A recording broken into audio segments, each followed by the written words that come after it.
I and many, including you, perhaps cringe at these ASMR videos, but not Asians. Asians love ASMR and consume a wide variety of content, from mukbangs to air cleaning to whisperings. The list is indeed long. But why? The answer is simple. Tingles. Tingles are a peculiar sensation that provides relaxation. It is a pleasant involuntary experience that can start on the scalp or neck and spread throughout the body. It is often described as a static feeling and similar to musical chills or frisons. Long story short, tingles generate a soothing feeling and helps you relax. However, this feeling is not unique to Asians. But if that is true, then why the rest of the world isn't as interested in ASMR as Asians are? Does it really have anything to do with the fact that people who watch ASMR videos possess a high chance of anxiety and depression? Does all of this somehow connect to the lingering problem of suicide and loneliness in Asian countries? In this video, we present you 4 reasons that explains why ASMR is always trending in these countries and why Asians produce and consume a lot of ASMR videos. So without further ado, let's begin. Like we mentioned, the main reason people watch ASMR videos is due to their relaxing effect. Just like we love escaping to nature or hanging out with our friends, some people need something more intimate, something that allows them to anchor their minds in the present moment, and ASMR videos can effectively do that for them. I personally think that ASMR videos create an environment similar to horror movies that pulls you in, a trait that is not possible for music or books to accomplish. ASMR videos can effectively isolate you from your mental chaos and put you in a different state of mind, a quality that is highly sought after in China, South Korea, and Japan. What's common between these countries, you ask? All 3 of them have hectic work cultures. This is what brings us to the first point. Among many Japanese terms, there is a term called karoshi. Karoshi means from overwork. It is often used in the context of Japan's notorious and soul-crushing work culture. Japanese companies encourage overtime and often roll it within extra working hours. It is not uncommon to hear people succumb to the work pressure and lose their lives. Together with loneliness and a high cost of living, it is rather easier for a lot of Japanese to simply crawl back under a stone, so to speak. In an environment like this, healing and relaxation is no more a luxury but becomes a necessity instead. No wonder Japan has a large appetite for ASMR content. In fact, a surge of calm culture has taken over Japan in the recent times. South Korea is no different. Similar to Japan, work culture in South Korea also demands long hours with an emphasis on showing respect to the hierarchy. Koreans have something called nunchi. It doesn't translate directly to English, but refers to the subtle art of gauging others' mood, emotions, or intentions and adjusting one's behavior accordingly. Now, that may sound terrifying to some because this is exactly what black sheeps in narcissistic families grow up to become.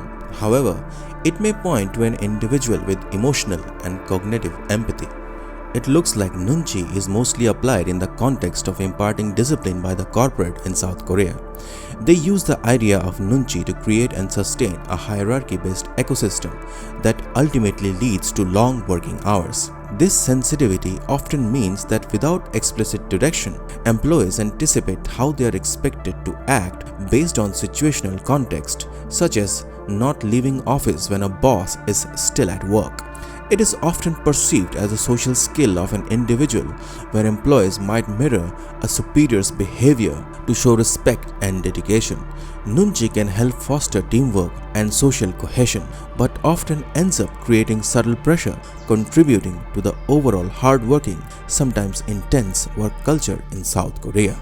No wonder ASMR is big in South Korea, and the primary reason people watch these videos is to relax and shed stress from their fast-paced and high-pressure lifestyle.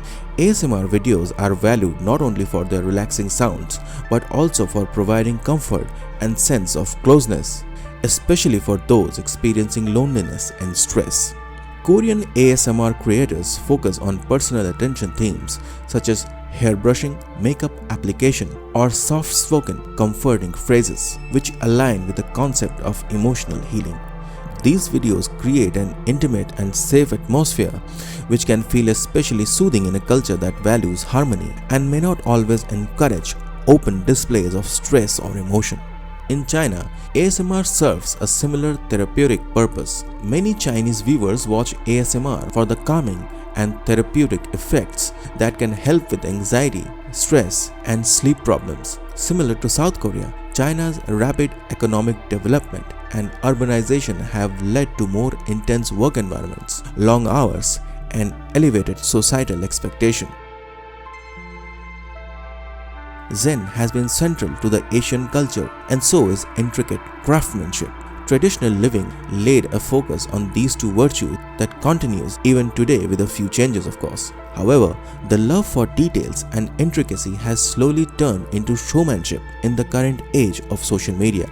It has created a race and led to a culture of spectacle, especially in South Korea. This tendency manifests through visually captivating performances, elaborate music videos, and synchronized choreography. Not to forget their obsession for sharing Instagram-worthy content that is often highly curated and polished. South Korea places importance on appearances and presentation, creating a society where individuals feel pressure to participate in these visual displays. It does not come as a surprise that a lot of ASMR videos come from South Korea. Looks like the culture of Zen has morphed into an ironic display of spectacles and healing at the same time. And it is not South Korea alone. Japan and China also fall in the same bucket list of countries. Similar to Korea, the emphasis on intricacy and love of details is driving this ironic wheel of showmanship and healing at the same time. China is more towards the intricate craftsmanship part of things. However, what really separates China from the rest of the countries in the region is their love for food. Be it sharing meals with the family or community eating at a hot pot, food is central to the Chinese culture, which perhaps explains their love for mukbang and eating videos in general. In fact, a native Chinese won't ask you how are you or how you doing. Instead, you may be asked, have you eaten or not? It more or less means the same as the first phase. Japanese society, on the other hand, emphasizes quietness and tranquility. Practices like meditation, tea ceremonies, and the concept of wabi-sabi in Japan emphasize mindfulness and a slower pace, which complements the relaxing and soothing appeal for ASMR videos. In addition to that, people from this region value symmetry and patterns, which could explain their love for satisfying videos. Anybody can recall China's immaculate formations in their military parades and their breathtaking display in the Beijing Olympics. When it comes to Japan, their love for origami and their knife skills demonstrate a similar nature. Studies have proven that people from East Asian countries demonstrate neuroticism that is slightly higher than the rest of the world, which may explain their need for healing and high demand for ASMR. Now, it may sound like a sweeping remark for a large number of people, but the Asian parent archetype is too difficult to ignore. Asian kids who grow up in the Western societies often question the emotional maturity of their parents. The fact that Asian countries do not see overworking as a problem does not come as a surprise. It is because Asian parents often burden their children with multiple societal expectations. For example, in China, children are embedded with the idea of becoming the best of the rest. Now, that is something impossible to attain. Some of you may say that it may be about shooting for the stars while aiming for the moon, but that is not what it is about. Building your self-worth by competing against others can only take you towards loneliness and a lack of self-esteem. The only way they see overcoming this feeling is by working even harder, which perhaps explains the long working hours in these countries. In such situations, the solution is to grab onto anything that can soothe and relax, as going to a therapist is often frowned upon in this region. While visiting a spa may be expensive, ASMR does that virtually at no cost at all. The last point that explains the consumption and production of ASMR in Asian countries is a broader plan of a culture export society. This holds true for the Chinese government among others. China's approach to cultural influence is multifaceted and includes promoting traditional aspects of Chinese culture through multiple social media platforms like YouTube, despite these platforms being banned within China itself. As we all know that recommendation contributes to a large part of YouTube algorithm, the ASMR creators have successfully rode this trend and got tagged along to receive exposure in the Western countries. Not to mention the ASMR creator from South Korea and Japan also benefited from the trend and now accumulated an international pool of audience. Despite its origin in the West, ASMR has found more traction in Asian countries and continues to do so with each passing day.